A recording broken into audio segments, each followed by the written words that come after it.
Hello, my dear students. Welcome back to Isaac's Physics Classroom. ഇന്ന് നമ്മൾ discuss ചെയ്യാൻ പോകുന്നത് മെക്കാനിക്കൽ പ്രോപ്പർട്ടീസ് ഓഫ് സോളിഡ്സിലെ ഏറ്റവും ഇമ്പോർട്ടൻ്റ് ആയ ലോ ആണ്, ദാറ്റ് ഈസ് ഹൂക്സ് ലോ. അതോടൊപ്പം തന്നെ different types of stress, different types of strain and different types of modulus of elasticity. എന്താണ് യങ്സ് മോഡുലസ്, എന്താണ് ബൾക്ക് മോഡുലസ്, എന്താണ് rigidity modulus or shear modulus. ഇത്രയും concept ആണ് നമ്മൾ ഇന്ന് ഈ വീഡിയോയിൽ ഡിസ്കസ് ചെയ്യാൻ പോകുന്നത്. നമുക്ക് നേരെ വീഡിയോയിലേക്ക് കടക്കാം. Types of stress. Stress already നമ്മൾ പറഞ്ഞതാണ് ലാസ്റ്റ് വീഡിയോയിൽ. That is force per area or restoring force per area or deforming force per area ആണ് സ്ട്രെസ് എന്ന് പറയുന്നത്. അതിന്റെ ഡയമെൻഷനും യൂണിറ്റും പ്രഷറിന് ഇക്വാലന്റ് ആണെന്നൊക്കെ നമ്മൾ ഡിസ്കസ് ചെയ്ത് കഴിഞ്ഞാണ്. ഇന്ന് നമ്മൾ ഡിസ്കസ് ചെയ്യാൻ പോകുന്നത് എത്ര ടൈപ്സ് ഓഫ് സ്ട്രെസ് ഉണ്ട് എന്നാണ്. First one, longitudinal stress. Tensile stress എന്നും ഇതിനെ വിളിക്കാറുണ്ട്. If the deforming force produces an increasing in length or extension of the body in the direction of the applied force, the stress developed is called tensile stress or linear stress. അപ്പോൾ ഒരു ഒബ്ജക്റ്റിൽ along the ലെങ്ത്തിൽ നമ്മൾ force apply ചെയ്യുകയാണ്, ഒരു applied force കൊടുത്തു, അത് deforming force കൊടുത്തു കഴിഞ്ഞാൽ അലോങ് ദ ലെങ്ത്തിൽ അതിൽ ചേഞ്ച് വരികയാണെങ്കിൽ അതിന് വിളിക്കുന്ന പേരാണ് tensile stress or longitudinal stress. ഇനി ലോഞ്ചിറ്റ്യൂഡിനൽ സ്ട്രെസ്സിന്റെ വേറൊരു സ്ട്രെസ് ഉണ്ട്, ദാറ്റ് ഈസ് കംപ്രസീവ് സ്ട്രെസ്. അപ്പോൾ ലെങ്ത് കൂടുകയും ചെയ്യാം, ലെങ്ത് കുറയുകയും ചെയ്യാം. ലോഞ്ചിറ്റ്യൂഡിനൽ സ്ട്രെസ് എന്ന് പറഞ്ഞാൽ ടെൻസൈൽ സ്ട്രെസ് ഉണ്ട്, കംപ്രസീവ് സ്ട്രെസ് ഉണ്ട്. ലെങ്ത് കൂടിയാൽ അത് അലോങ് ദ ലെങ്ത് കൂടിയാൽ ടെൻസൈൽ സ്ട്രെസ് ആണ്, ഇനി കുറഞ്ഞാലാണ് കംപ്രസീവ് സ്ട്രെസ്.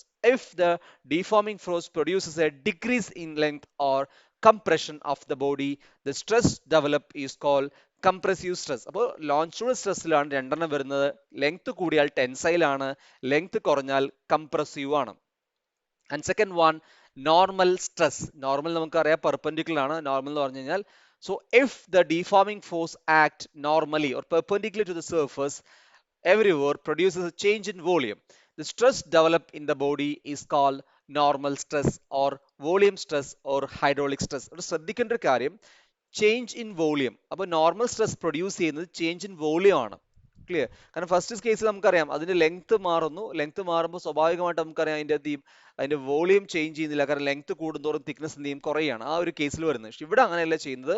നോർമൽ സ്ട്രെസ് ആകുമ്പോൾ it's produce change in volume. അപ്പോൾ വോളിയത്തിൽ മാറ്റം വരികയാണ് ഇവിടെ സംഭവിക്കുന്നത്. അപ്പോൾ അത് മനസ്സിലാക്കണം. ചിലപ്പോൾ അങ്ങനെയാണ് ചോദിക്കുക, dash stress produces the change in volume. So normal stress produces the change in volume. അപ്പോൾ normal stressന് വേറൊരു പേരാണ് volume stress, and it's also known as hydraulic stress.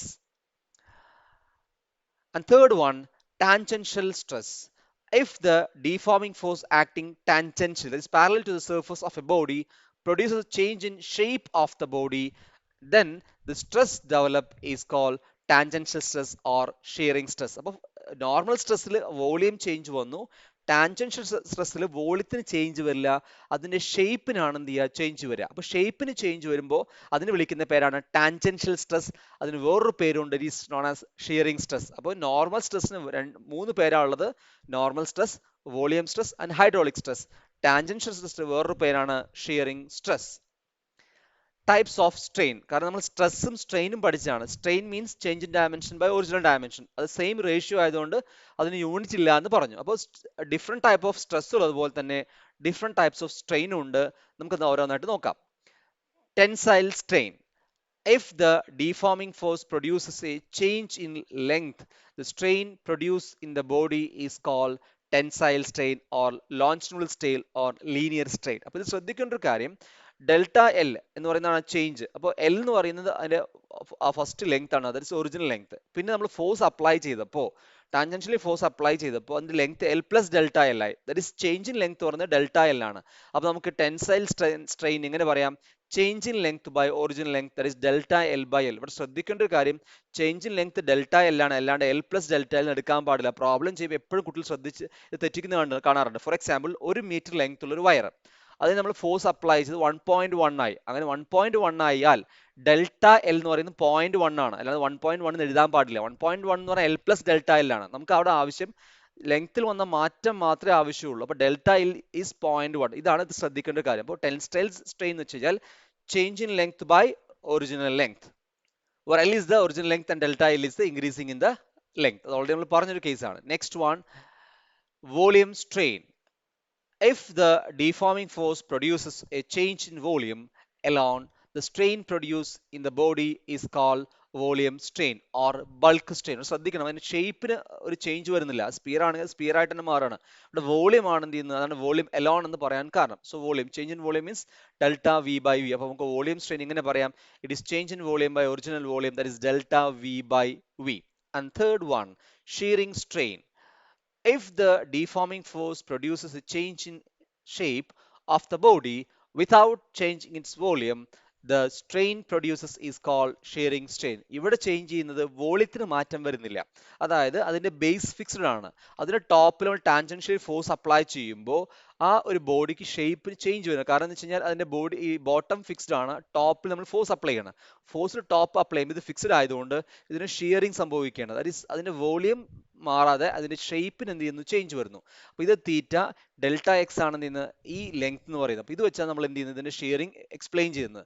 So shearing strain theta is equal to delta x by L, that is tan theta is equal to opposite side, that is delta x by length L ആണ്. So theta approximately നമ്മൾ എന്ത് ചെയ്യും, theta വളരെ ചെറുതാണെങ്കിൽ tan theta is approximately equal to theta എന്ന് എഴുതാം. So theta is equal to delta x by L. So അതാണ് shearing strain. Next, Hooke's law, the most important law in this chapter. അപ്പോൾ Hooke's law മനസ്സിലാവണം, കാരണം അടുത്ത് നമ്മൾ discuss ചെയ്യാൻ പോകുന്ന സ്ട്രെസ് സ്ട്രെയിൻ ഗ്രാഫിൽ ഏറ്റവും ആവശ്യമുള്ള ഒരു കൺസെപ്റ്റ് ആണ് ഹൂക്സ് ലോ. അപ്പോൾ ഈ ചാപ്റ്റർ ഏറ്റവും ഇമ്പോർട്ടൻ്റ് ആയിട്ട് അറിഞ്ഞിരിക്കേണ്ട ലോ ആണ് Hooke's law. According to Hooke's law, for small deformation within proportional limit, stress is proportional to the strain. അപ്പോൾ ചെറിയ ഡിഫോർമേഷൻ ഫോഴ്സിന് സ്ട്രെസ് എന്തായിരിക്കും, സ്ട്രെയിന് പ്രൊപ്പോർഷണൽ ആയിരിക്കും. അപ്പോൾ പ്രൊപ്പോർഷണൽ ലിമിറ്റ് എന്താണെന്നൊക്കെ നമ്മൾ വരുന്ന ക്ലാസ്സുകളിൽ നിന്ന് എക്സ്പ്ലെയിൻ ചെയ്യും. Stress proportional to strain, stress is equal to K into strain, where k is known as a proportionality constant. അപ്പോൾ അതിൽ കെ ആണ് പ്രൊപ്പോർഷണാലിറ്റി കോൺസ്റ്റന്റ് എന്ന് പറയുന്നത്, where k is the proportionality constant and is known as modulus of elasticity. ആ cake വിളിക്കുന്ന പേരാണ് modulus of elasticity. അപ്പോൾ അതിന് യൂണിറ്റ് ഡയമെൻഷൻസ് നമുക്ക് നോക്കാൻ എളുപ്പമാണ്, കാരണം stress is equal to K strain ആണ്, സ്ട്രെയിന് ഡയമെൻഷൻ ഇല്ല. അപ്പോൾ സ്ട്രെസ്സിന്റെ ഡയമെൻഷൻ തന്നെയായിരിക്കും മോഡുലസ് ഓഫ് ഇലാസ്റ്റിസിറ്റി ഉണ്ടാവുക. Modulus of elasticity depends on, അപ്പോൾ എന്തൊക്കെ ടേംസിനെയാണ് മോഡുലസ് ഓഫ് ഇലാസ്റ്റിസിറ്റി ഡിപ്പെൻഡ് ചെയ്യുക. സ്ട്രെസ് പ്രൊപ്പോർഷണൽ ടു സ്ട്രെയിൻ ആണ്, ചെറിയ ഡിഫോർമേഷൻസിന്. വലിയ വലിയ ഡിഫോർമേഷൻ വന്ന് പ്രൊപ്പോർഷണാലിറ്റി നഷ്ടപ്പെടും.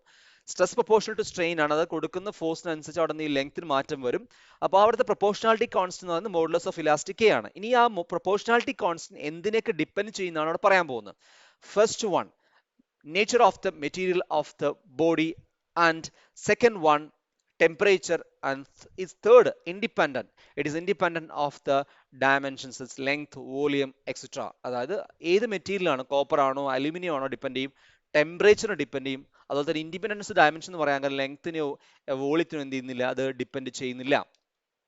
And the unit of K is Newton meter raised to -2 or Pascal. കാരണം നമ്മൾ ഓൾറെഡി പറഞ്ഞു സ്ട്രെസ്സിന്റെയും മോഡുലസ് ഓഫ് ഇലാസ്റ്റിസിറ്റി, അത് യങ്സ് മോഡുലസ് ആയിക്കോട്ടെ, ബൾക്ക് മോഡുലസ് ആയിക്കോട്ടെ, ഷിയർ മോഡുലസ് ആയിക്കോട്ടെ, എല്ലാം യൂണിറ്റ് സ്ട്രെസ്സിന്റെ യൂണിറ്റ് ആണ്, അല്ലെങ്കിൽ പറയാം പ്രഷറിന്റെ യൂണിറ്റ് ആണ്. അപ്പോൾ പ്രഷർ ആയാലും സ്ട്രെസ് ആയാലും മോഡുലസ് ഓഫ് ഇലാസ്റ്റിസിറ്റി ആയാലും യങ്സ് മോഡുലസ് ആയാലും ബൾക്ക് മോഡുലസ് ആയാലും ഷിയർ മോഡുലസ് ആയാലും യൂണിറ്റ് ഒക്കെ എന്താണ്, സെയിം ആണ്.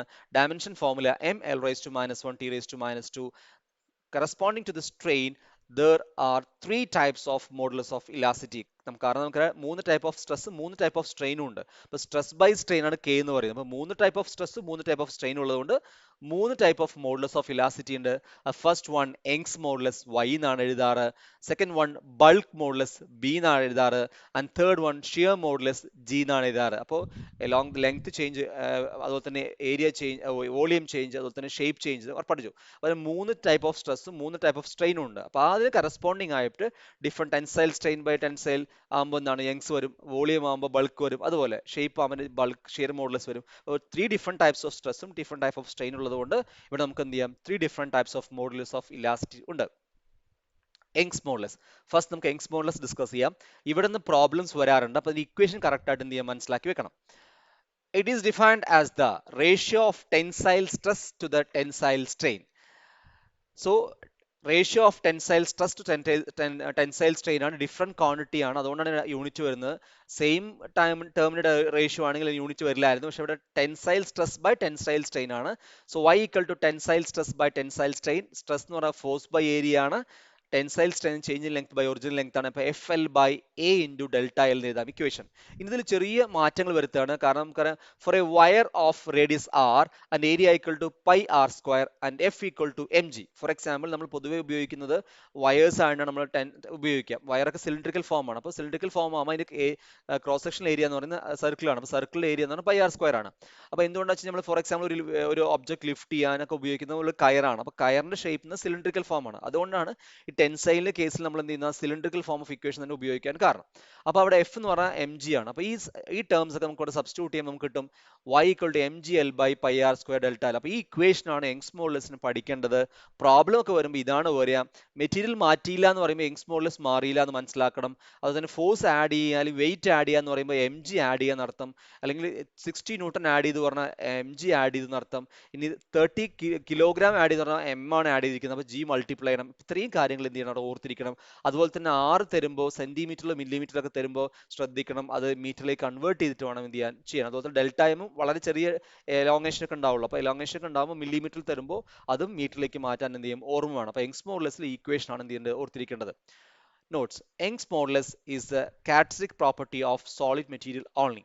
The value of Young's modulus may increase or decrease on mixing of impurity, depending on the nature of the impurity added. Usually, pure metals have larger values of Young's modulus than alloys and elastomers. അതായത് അത് Young's modulus എന്ന് പറയുന്നത് സോളിഡിന്റെ ഒരു ക്യാരക്ടറിക് properties ആണ്. അതായത് impurities add ചെയ്യുന്നതനുസരിച്ച് കൂടാം കുറയാം. അപ്പോൾ ഏത് ഇമ്പ്യൂരിറ്റി ആണോ ആഡ് ചെയ്യുന്നത് അതിനനുസരിച്ചാണ് കൂടുക കുറയാന്ന് പറയാം. പ്യുവർ മെറ്റൽ ആണെങ്കിൽ അതിന് യങ്സ് മോഡുലസ് കൂടുതലായിരിക്കും അലോയ്സിനും എലാസ്റ്റോമേഴ്സിനേക്കാളും. അപ്പോൾ ഇത്രയും കാര്യങ്ങളൊക്കെ വൺ വേർഡ്സ് വരുമ്പോൾ ഓർത്തിരിക്കണം. The value of Young's modulus decreasing on increasing in temperature. ചൂട് കൂടും തോറും എന്ത് ചെയ്യും യങ്സ് മോഡുലസ് എന്ത് ചെയ്യും കുറയും.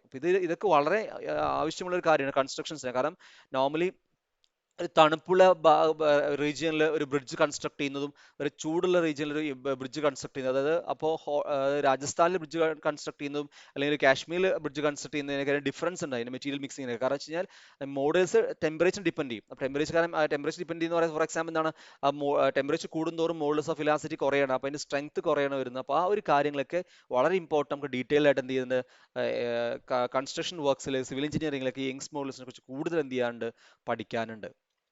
Next one, bulk modulus. It is defined as the ratio of normal stress to the volume strain is known as bulk modulus. So bulk modulus is normal stress by volume strain F by A minus delta V by E. Minus എന്ന് പറയുന്നത് normally വോളിയത്തിന് change കുറവ് വരാനാണ് minus അതിനെ indicate ചെയ്യാൻ കാരണം.